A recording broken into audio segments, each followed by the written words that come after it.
Assalamualaikum warahmatullahi wabarakatuh. Perkenalkan, saya Malia Eka Setianingrum, NIM 191102026. Di sini saya akan mempresentasikan hasil diskusi dengan teman saya, Dewi Ayu Lutfiah, NIM 19110202227, mengenai subtema ruang lingkup muamalah.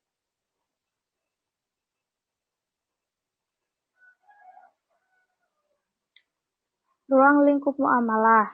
Muamalah menurut golongan Syafi'i adalah bagian fiqh untuk urusan-urusan keduniaan selain perkawinan dan hukuman, yaitu hukuman-hukuman yang mengatur hubungan manusia sesama manusia dan alam sekitarnya untuk memperoleh kebutuhan hidupnya.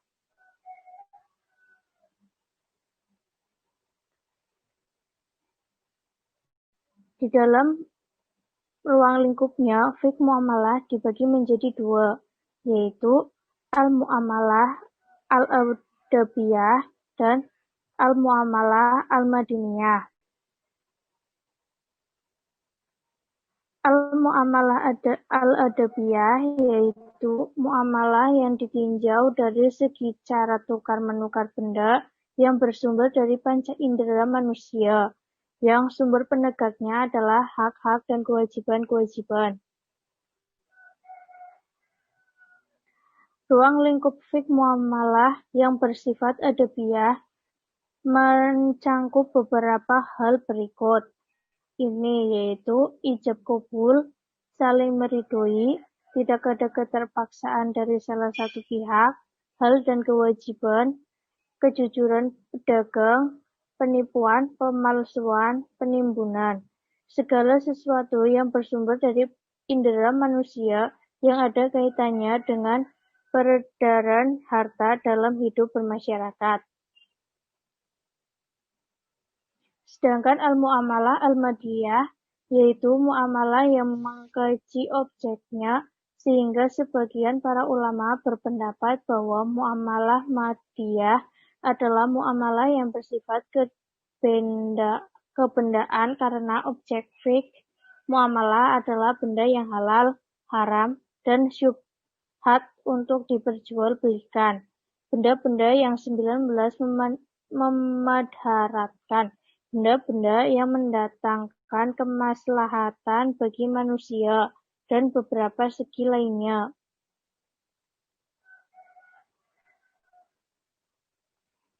Beberapa hal yang termasuk ke dalam ruang lingkup muamalah yang bersifat madiyah adalah sebagai berikut. 1. Jual beli atau al-bai' al-tijarah merupakan tindakan atau transaksi yang telah disyariatkan dalam arti telah ada hukumnya yang jelas dalam Islam. 2. Gadai atau an, yaitu menjadikan suatu benda yang mempunyai nilai harta dalam pandangan syara untuk kepercayaan suatu utang, sehingga memungkinkan mengambil seluruh atau sebagian utang dari benda itu. 3. Jaminan dan tanggungan atau kafalan dan daman, diartikan menanggung atau penanggungan terhadap sesuatu, yaitu akad yang mengandung perjanjian dari seseorang di mana padanya ada hak yang wajib dipenuhi terhadap orang lain, dan berserikat bersama orang lain itu dalam hal tanggung jawab terhadap hak tersebut dalam menghadapi penagih atau utang. Sedangkan daman berarti menanggung hutang yang berhutang.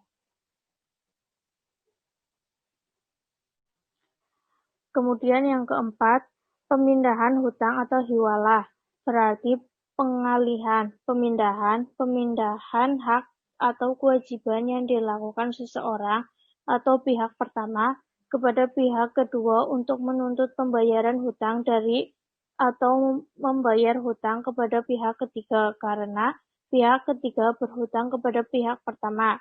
Baik pemindahan atau pengalihan itu dimaksudkan sebagai ganti pembayaran maupun tidak. Yang kelima, jatuh bangkrut. Jatuh bangkrut atau taflis adalah seseorang yang mempunyai hutang seluruh kekayaannya habis. Yang keenam, Perseroan atau perkongsian atau al-syirkah dibangun atas prinsip perwakilan dan kepercayaan, karena masing-masing pihak yang telah menanamkan modalnya dalam bentuk saham kepada perseroan, berarti telah memberikan kepercayaan kepada perseroan untuk pengelola saham tersebut. Yang ketujuh, masalah-masalah seperti bunga bank, asuransi, kredit, dan masalah-masalah baru lainnya.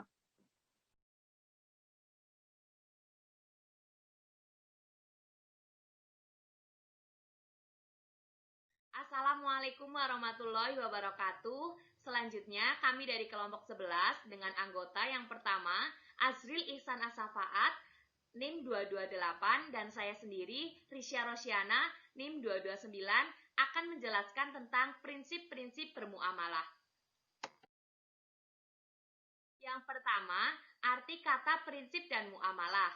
Kata prinsip dalam kamus ilmiah populer diartikan sebagai asas, pokok, penting, permulaan, fundamen, dan aturan pokok. Sedangkan kata muamalah berarti ilmu pengetahuan. Dalam buku lain dikatakan bahwa kata muamalah berasal dari bahasa Arab yang biasa diartikan hukum yang mengatur hubungan antara manusia. Selanjutnya, dalil prinsip bermuamalah. Prinsip-prinsip utama dalam bermuamalah adalah terjadinya unsur saling adanya kerelaan antara kedua belah pihak.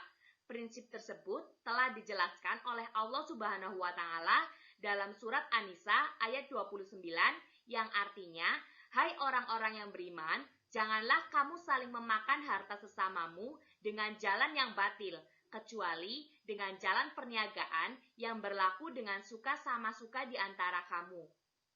Allah melarang mengambil atau memakan harta orang lain dengan jalan yang tidak benar, kecuali dengan perniagaan yang berlaku dengan suka sama suka.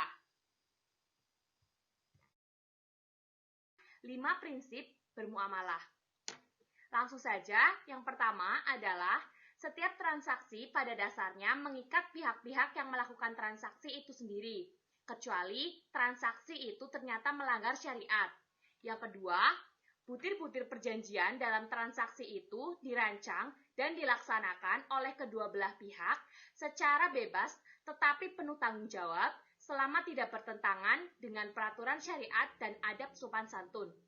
Dan yang ketiga, setiap transaksi dilakukan secara sukarela tanpa ada paksaan atau intimidasi dari pihak manapun.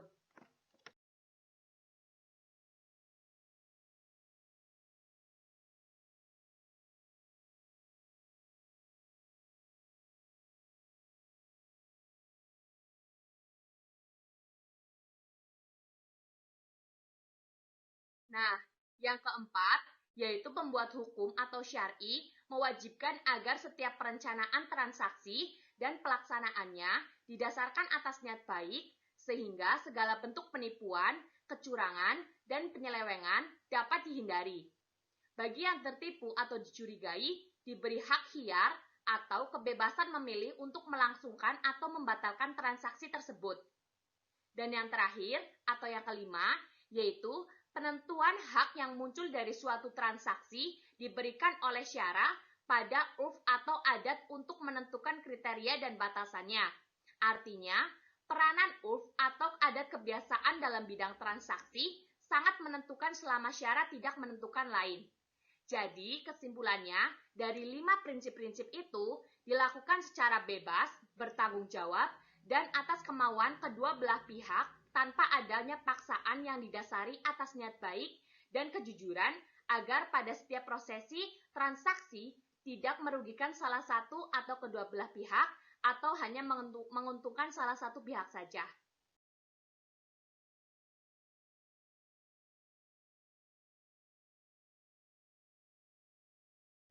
Selanjutnya, saya akan menjelaskan tentang akhlak bermuamalah yang beranggotakan saya sendiri, Deni Nurhayanti, dan Denis Irda Erlita. Akhlak bermuamalah yaitu akhlak tersebut tercermin pada sifat yaitu sidik, istiqomah, fatonah, amanah, dan tablik. 1. Sidik, artinya mempunyai kejujuran dan selalu melandasi ucapan, keyakinan, dan amal perbuatan atas dasar nilai-nilai yang benar diucapkan berdasarkan ajaran Islam. Tidak ada kontradiksi dan pertentangan yang disengaja antara ucapan dengan perbuatan. Karena itu, Allah memerintahkan orang-orang yang beriman untuk senantiasa memiliki sifat sidik dan menciptakan lingkungan yang sidik. Dalam dunia kerja dan usaha, kejujuran ditampilkan dalam bentuk kesungguhan dan ketetapan atau mujahadah dan itqon, baik ketetapan waktu, janji, pelayanan, pelaporan, mengakui kelemahan dan kekurangan, atau tidak menutup-nutupi. Untuk kemudian itu diperbaiki secara terus-menerus serta menjauhkan diri dari perbuatan bohong dan menipu, baik pada diri, teman sejawat, perusahaan, maupun mitra kerja.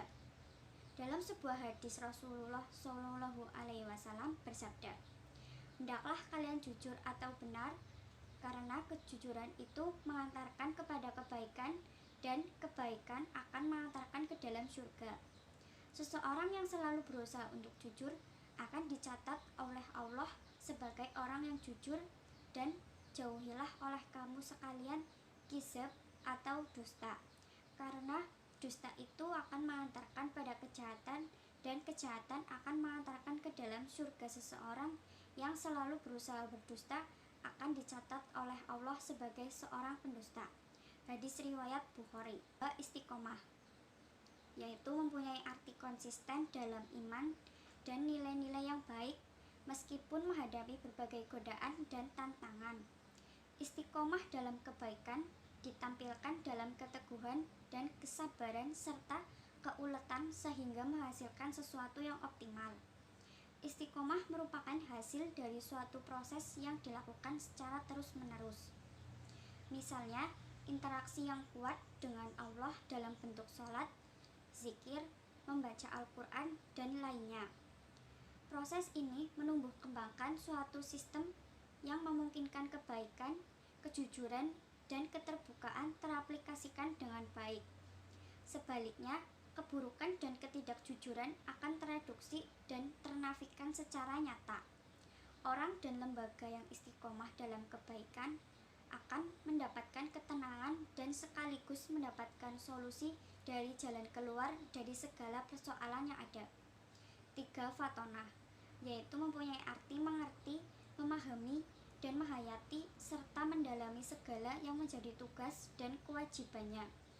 Sifat ini akan menumbuhkan kreativitas dan kemampuan melakukan berbagai macam inovasi yang bermanfaat. Kreatif dan inovatif hanya mungkin dimiliki manakala seseorang selalu berusaha untuk menumbuhkan berbagai ilmu pengetahuan, peraturan, dan informasi yang baik berhubungan dengan pekerjaan maupun perusahaan secara umum. Yang keempat ada amanah, mempunyai arti bertanggung jawab dan melaksanakan setiap tugas dan kewajibannya. Amanah ditampilkan dalam keterbukaan, kejujuran, pelayanan yang optimal, dan ihsan atau berbuat yang baik dalam segala hal. Sifat amanah yang harus dimiliki oleh setiap mukmin, apalagi mempunyai pekerjaan yang berhubungan dengan pelayanan masyarakat.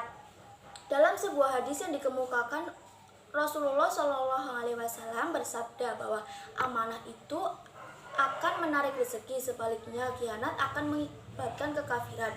Sesungguhnya Allah menyuruh kamu menyampaikan amanat kepada orang yang berhak menerimanya, dan menyuruh kamu apabila menetapkan hukum di antara manusia supaya kamu menetapkan dengan adil, dan sesungguhnya Allah memberikan pengajaran yang sebaik-baiknya kepadamu. Sesungguhnya Allah Maha mendengar lagi Maha melihat. An-Nisa 58. Yang kelima ada tabligh, berarti pengajar sekaligus memberikan contoh kepada pihak lain untuk melaksanakan ketentuan-ketentuan ajaran Islam dalam kehidupan sehari-hari. Tabligh yang disampaikan dalam hikmah, sabar, argumentasi, dan persuasif akan menemukan hubungan kemanusiaan semakin solid dan kuat. Sekian dan terima kasih. Wassalamualaikum warahmatullahi wabarakatuh.